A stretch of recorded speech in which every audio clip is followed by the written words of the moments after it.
ইজ্জত দেওয়ার মালিক কে? ওয়াতুইজ্জু মান তাশাউ, তুমি যাকে চাও ইজ্জত দান করো, ইজ্জত দেওয়ার মালিক কে? ওয়াতুযিল্লু মান তাশাউ, তুমি যাকে ইচ্ছা অপমান করো, অপমান করার মালিক কে? বিয়াদিকাল খায়র ইন্নাকা আলা কুল্লি শাইইন কাদির, সব ক্ষমতার মালিক কে? লা ইলাহা, কয়টা অংশ বললাম? দুইটা। লা ইলাহা মানে বর্জন করা, ইল্লাল্লাহ মানে গ্রহণ করা। লা ইলাহা মানে হলো খালি করা, ইল্লাল্লাহ মানে হচ্ছে পূরণ করা। লা ইলাহা মানে হচ্ছে নফি করা, না করে দেওয়া। ইল্লাল্লাহ হচ্ছে ইসবাত করা, হা করা, গ্রহণ করা। লা ইলাহা বলে কাকে না করছো? পরিষ্কার হয়ে গেল সমস্ত ক্ষমতার মালিক আমি, না করলাম কোনো ক্ষমতার মালিক কেউ নেই, সব ক্ষমতার মালিক কে? এবারে আইন বিধান দেওয়ার মালিকও কে? কোরআন পরিষ্কার বলছে আমাদের সৃষ্টি করেছেন কে? আইন দেওয়ার মালিক কে? আলা লাহুল খালকু ওয়াল আমর, জেনে রাখো সৃষ্টি যার, আইন চলবে কেবল তার। আল্লাহ আমাদের জন্য আইন দিয়েছেন না? সে আইনের কিতাবের নাম কি জানেন? কোরআন। قد جاءكم من الله نور وكتاب مبين, আল্লাহ রাব্বুল আলামিন বলেন তোমাদের চোখ দিয়ে দেখতে হলে যেমন আলোর প্রয়োজন, চোখের পাওয়ার যত ভালো হোক না কেন, যদি চোখের সামনে কোনো আলো না থাকে, সূর্যের আলো, চাঁদের আলো, তারকার আলো, মোমবাতির আলো, বিদ্যুতের আলো, কোন প্রকার আলো যদি তোমার চোখের সামনে না থাকে, তোমার চোখের পাওয়ার যত ভালো হোক না কেন কিছুই দেখতে পাবে না। ঠিক তেমনি ভাবে তোমার একটা বিবেক চক্ষু আছে, জ্ঞান চক্ষু আছে। এই জ্ঞান চক্ষু দিয়েছি তুমি আল্লাহকে চেনার জন্য, তোমার স্রষ্টাকে জানার জন্য, স্রষ্টার বিধানকে জানার জন্য। কিন্তু যদি তোমার চোখের সামনে জ্ঞান, চোখের সামনে কোরআনের আলো না থাকে, যত বড় বিজ্ঞানী হও, তুমি বানর হতে পারো, উল্লু ভল্লু হতে পারো, শিম্পাজি হতে পারো, ওরাং ওটাং হতে পারো, তুমি বাঘ ভল্লুক হতে পারো, মানুষ হতে। কোরআন সুন্দর করে বলেছে আর রহমান, কার নাম? আল্লামাল কোরআন, শিক্ষা দিয়েছেন কোরআন। খালাকাল ইনসান, সৃষ্টি করেছেন মানুষ।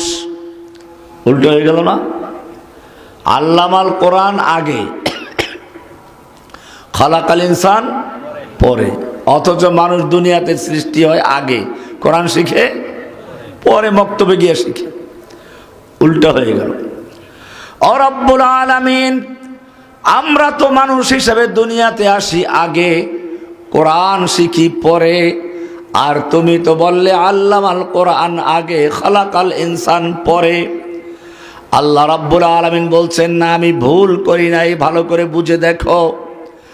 তুমি যত বড় জ্ঞানী হও, যত বড় মানুষ রূপে হও না কেন, ওই যে দেখো ঢাকা বিশ্ববিদ্যালয় থেকে সর্বোচ্চ ডিগ্রি নিয়ে পাশ করে, তারপরেও পহেলা বৈশাখ এলে বাঘের মুখোশ, ভল্লুকের মুখোশ, হনুমানের মুখোশ, বুতুম পেঁচার মুখোশ পরে তারপরে মিছিল করে, ঠিক কিনা? তারা নিজেরাই জানান দিচ্ছে আমরা যত বড় শিক্ষিত হই না কেন, আমরা কিন্তু আসলে মানুষ না, আমরা কিন্তু বাঘ, ভল্লুক, ভুতুম পেঁচা, হনুমান, বানরের বাচ্চা। ওরা নিজেদেরকে তো বানরের বাচ্চা বিশ্বাস করেই এবারে জাতীয় শিক্ষা সিলেবাসের মধ্যে বানর তত্ত্ব ঢুকিয়ে দিয়ে গোটা জাতিকে বানরের বাচ্চা বানাবার চক্রান্ত করা হয়েছিল। এদেশের তৌহিদি জনতার বাধার কারণে আল্লাহ তাআলা ওদেরকে ধ্বংস করে দিয়েছেন, ঠিক কিনা? ধ্বংস করার মালিক কে? আল্লামাল কোরআন। তুমি যত বড় জ্ঞানী বিজ্ঞানী হও না কেন, যতক্ষণ পর্যন্ত তোমার জ্ঞান চোখের সামনে কোরআনের আলো না জ্বলবে, তুমি যত বড় জ্ঞানী হও, তুমি ভূতুম হতে পারো, তুমি শয়তান হতে পারো, বাঘ ভল্লুক হতে পারো, বানর হতে পারো, মানুষ নও। মানুষ হবে কখন? মানুষ হবে আল্লামাল কোরআন। কোরআন যখন শিখবে, কোরআনের আলো যখন তোমার চোখের সামনে পড়বে, তোমার জ্ঞান চোখের সামনে জ্বলবে, এরপরে তুমি মানুষ হবে খলাকাল ইনসান। বলছিলাম লা ইলাহা ইল্লাল্লাহর মানে হচ্ছে সমস্ত ক্ষমতার মালিক কে? লা ইলাহার মানে হচ্ছে আইন বিধান দেওয়ার মালিক কে? আল্লাহর আইন বিধানের যে কিতাবটা তার নাম কি? এই কোরআন কেন আসলো? কোরআন কি আপনি জিজ্ঞেস করুন, কোরআন বলবে ইন্না আনজালনা ইলাইকাল কিতাবা বিল হক। হে নবী, আপনার প্রতি আমি একটি কিতাব নাজিল করেছি সত্য সহকারে, হকের সাথে। কেন নাজিল করলাম? মানুষ মারা গেলে খতম পড়ার জন্য, নাকি ভূতে ধরলে তাবিজ লেখার জন্য, নাকি রমজানে কে কার চেয়ে টাকা বেশি পায় সেই প্রতিযোগিতা করে তারাবি পড়াবার জন্য? আল্লাহ রাব্বুল আলামিন বলছেন কিতাবুন আনজালনাহু ইলাইক, ইন্না আনজালনা ইলাইকাল কিতাবা বিল হক। আপনার প্রতি আমি কিতাব নাজিল করেছি সত্য সহকারে, লিতাহকুমা বাইনান নাসি বিমা আরাকাল্লাহ, যাতে করে এই কিতাবের মাধ্যমে আদালতে বিচার ফয়সালা করা যায়। এই কিতাবের মাধ্যমে সংসদ চলবে, এই কিতাবের মাধ্যমে আদালত চলবে, এই কিতাবের মাধ্যমে ব্যাংক চলবে, এই কিতাবের মাধ্যমে সমাজ চলবে, এই কিতাবের মাধ্যমে রাষ্ট্র চলবে। বিধান দিয়েছেন কে? আল্লাহর বিধান এখন চলে। আল্লাহ মদ হারাম করে দিয়েছেন, আমাদের সরকারিভাবে লাইসেন্স দিলে মদ হালাল হয়ে যায়। আল্লাহ সুদ করেছেন হারাম, সরকারি লাইসেন্স থাকলে ব্যাংকে সুদ হয়ে যায় হালাল। ও মুসলমান, ভালো করে জেনে রাখো, আল্লাহুর আকবার, আল্লাহ যে আইন দান করেন সে আইন পরিবর্তন করার অধিকার কারো নাই। কোরআন পরিষ্কার বলছে আল্লাহু ইয়াহকুমু লা মুআক্কিবা লিহুকমিহি, আল্লাহ আইন বিধানদাতা, আল্লাহর বিধানকে পরিবর্তন করতে পারে না। আমরা পরিবর্তন করে ফেলেছি। লা ইলাহা ইল্লাল্লাহর মানে হলো সন্তান দেওয়ার মালিক কে? লা ইলাহা ইল্লাল্লাহর মানে হচ্ছে প্রার্থনা করব কার কাছে? না কোনো মাজারের কাছে, না কোনো দরগার কাছে, না কোনো দেবদেবীর কাছে। লা ইলাহা ইল্লাল্লাহর মানে হচ্ছে কারো সামনে মাথা নত করা যাবে না, মাথা নত হবে কার সামনে? ইল্লাল্লাহ, এক আল্লাহর সামনে। কার সামনে? এটার নাম তাওহীদ। এর নাম কি? এটা যদি ক্লিয়ার না থাকে, লা ইলাহা ইল্লাল্লাহ ভালো করে বুঝে না আসে, তাহলে মুসলিম হওয়াটাই কঠিন, মুসলিম হবে না। এক লোক রাস্তায় হাঁটতেছিল, একটা মেয়ে লোক দেখে পছন্দ হয়ে গেছে।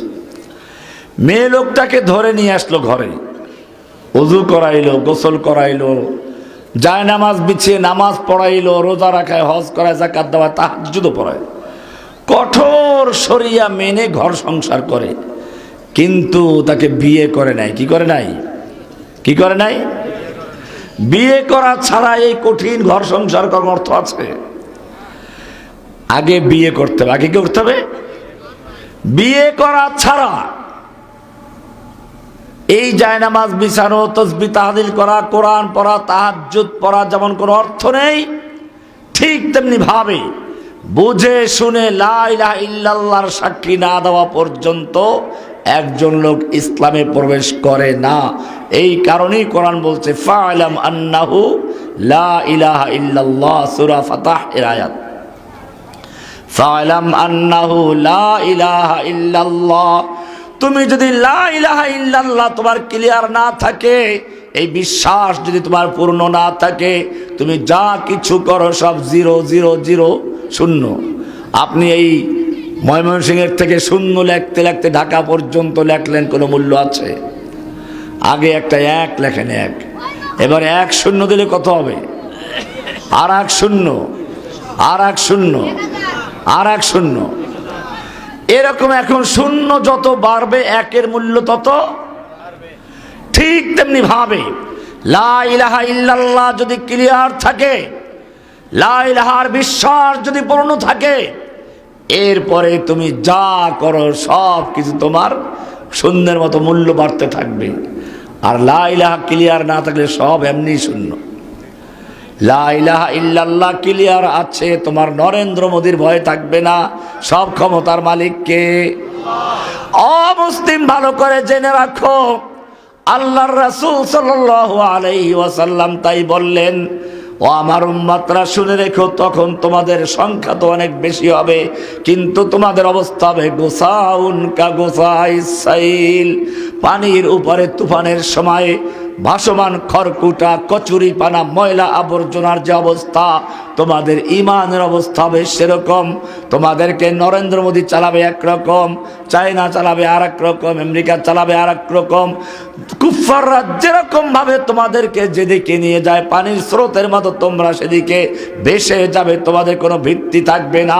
সাহাবায়ে কেরাম জিজ্ঞেস করলেন, ইয়া রাসূলুল্লাহ এর কারণটা কি হবে? কালা তোমাদের অন্তরের ভিতরে ওয়াহান ঢুকিয়ে দেবে, ওয়াহান। কালা ওয়ামাল ওয়াহান ইয়া রাসূলুল্লাহ, এ আল্লাহর রাসূল ওয়াহান কি জিনিস? কালা হুব্বুদ দুনিয়া ওয়া কারাহিয়াতুল মাউত। দুইটা সমস্যা থাকবে। কয়টা সমস্যা? একটা হচ্ছে হুব্বুদ দুনিয়া, দুনিয়ার প্রতি ভালোবাসা, আর একটা হচ্ছে আল্লাহর রাস্তায় জীবন দিতে অপছন্দ করা, আল্লাহর রাস্তায় জীবন দিতে অস্বীকার করা।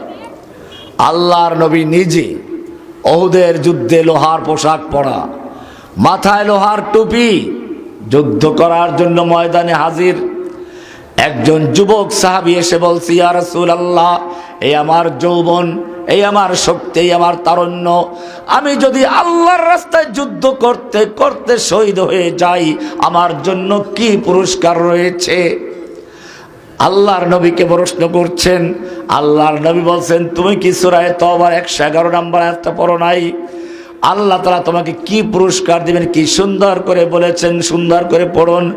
ইন্নাল্লাহা আশতারা মিনাল মুমিনিন, নিশ্চয়ই আল্লাহ তাআলা ক্রয় করে নিয়েছেন মুমিনদের থেকে।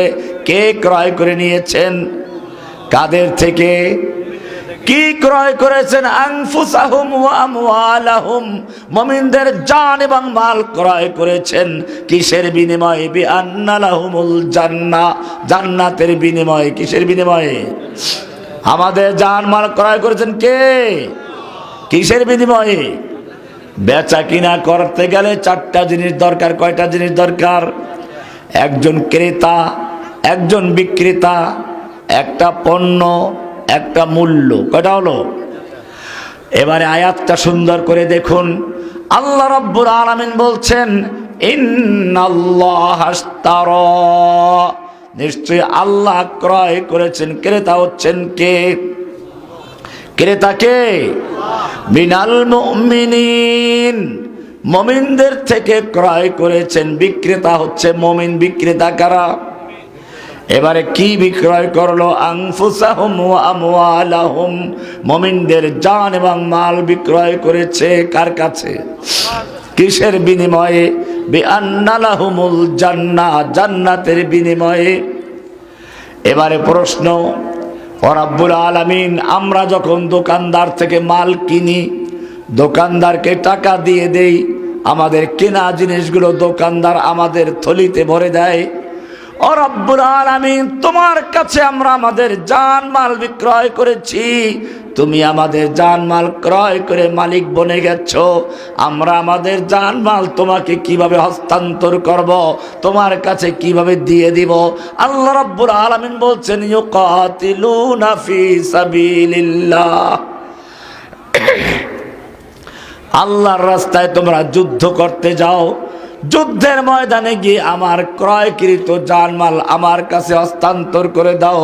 ইউকাতিলুনা ফি সাবিলিল্লাহ ফায়াকতুলুনা ওয়া ইউকতালুন, তারা মারে আর মরে। কি করে? মারে আর মরে। মারে আগে, তারপরে মরে। মারে আর মারামারি আছে ইসলামে? কোরআনে আছে? এই মারামারি করে ইসলাম বিজয় লাভ করেছে বদরে, ওহুদে, খন্দকে। অমুসলিম উম্মাহ আল্লাহ রাব্বুল আলামিন পরিষ্কার জানিয়ে দিয়েছেন, কিয়ামতের আগ পর্যন্ত এখনো যদি তোমাদের ইজ্জত ফিরে পেতে চাও, বিজয়ী হতে চাও, তোমাদেরকে তৈরি হতে হবে। আল্লাহর নবী যেইভাবে বিজয় লাভ করেছেন তোমাদেরকেও সেইভাবেই বিজয় লাভ করতে হবে, ঠিক কিনা? হুব্বুদ দুনিয়া ওয়া কারাহিয়াতুল মাউত। আল্লাহর হাবিব ফরমান, এই সময় মুসলিমরা অনেক বেশি হবে, কিন্তু দুনিয়ার ভালোবাসা, দুনিয়ার আকর্ষণ, বাড়ি গাড়ি নারী ইত্যাদি তাদের মধ্যে ঢুকে পড়বে, আল্লাহর রাস্তায় জীবন দিতে চাইবে না। আল্লাহর নবীর কাছে যুবক জিজ্ঞেস করলো, আমি যদি আল্লাহর রাস্তায় জীবন দিয়ে দেই আমার জন্য কি পুরস্কার? আল্লাহর নবী বললেন, তোমার জানমাল আল্লাহ জান্নাতের বিনিময়ে ক্রয় করে নেবেন। এবারে যুবক থলের ভিতর থেকে খেজুর বের করলো। যুদ্ধ করতে গেলে শক্তিও তো দরকার। কয়েকটা খেজুর বের করে 2-3টা খেয়ে বাকিগুলো ছুঁড়ে মারলো আর বলল, এতগুলো খেজুর খেতে গেলে আমার জান্নাতে যেতে অনেক দেরি হয়ে যাবে।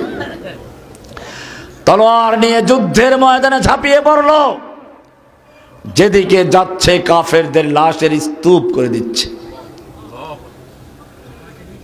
পূর্ণিমার চাঁদ যেরকম কালো মেঘের ভিতরে ঢুকে যায়, যুবক যুদ্ধ করতে করতে কাফেরদের ভিড়ের ভিতরে ঢুকে গেছে। সাহাবায়ে কেরাম ডাক দিল, ও যুবক, তুমি তো কাফেরদের ভিড়ের মধ্যে চলে গেছো, ফিরে আসো। যুবক তাকালো, ঠোঁটে মুচকি হাসি, চেহারায় রক্ত, আর বলছে, ও আমার ভাইয়েরা, তোমাদেরকে আমি বিদায় জানাচ্ছি, আমাকে যেতে দাও। আমি তো উহুদের পাহাড়ের দিক থেকে আমার নাকের ভিতরে আল্লাহর জান্নাতের সুঘ্রাণ পাচ্ছি। জোরে বল সুবহানাল্লাহ। কি পাগল হয়ে গেছেন আল্লাহর জন্য জীবন দিতে। এটাই পার্থক্য। আল্লাহর নবীর সাহাবীরা আল্লাহর রাস্তায় জীবন দেওয়ার জন্য পাগল হয়ে যেত, আর আমরা কিভাবে জীবন না দিয়ে গণতন্ত্র, সমাজতন্ত্র, রাজতন্ত্র, কোন তন্ত্র মন্ত্র দিয়ে ইসলাম কায়েম করার জন্য চেষ্টা করছি। আল্লাহ বলেন, এইসব তন্ত্রে মন্ত্রে ইসলাম কায়েম হবে না। লাকাদ কানা লাকুম ফি রাসূলিল্লাহি উসওয়াতুন হাসানাহ।